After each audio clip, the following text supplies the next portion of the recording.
My role as occupational therapist in the transformation and change team is to assess people who are already having support services with their personal care, and that this service is appropriate, timely, and if equipment is required, it is appropriate for the task that is being carried out. David was referred by his support worker due to a change in his care provider, and prior to arranging a new provider, I was asked to visit David to identify that the care services being provided at the time were appropriate. David at that time was having 2 carers to hoist him from his bed onto his wheelchair and shower chair. David is hoisted for all transfers and requires a second carer to come in 4 times a day to assist the live-in carer to hoist and facilitate personal care for David when he's on the bed.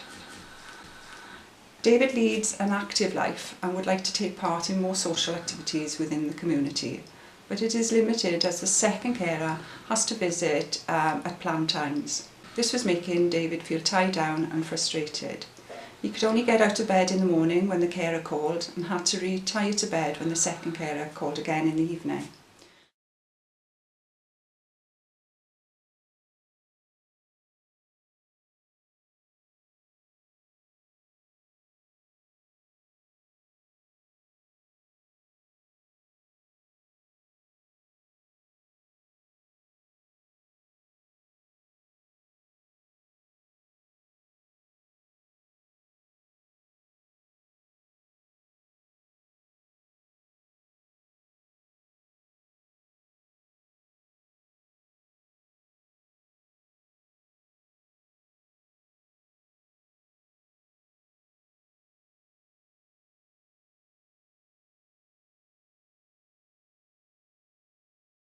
I am David's mother, and with this new care package that is now in place for David, is working far better than the package he had before, where the carers would come in to get him up in the morning, get him to bed in the night. He was restricted to going out and about because he was not getting up till 10 in the morning. He was going to bed by 5:30 in the night, and he's a 48-year-old man who needed more freedom.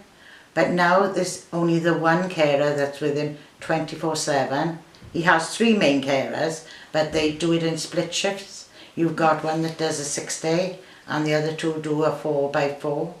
And ever since they've actually been in place, David's life's changed dramatically. And I can't fault the new system. So whilst it's working, thumbs up.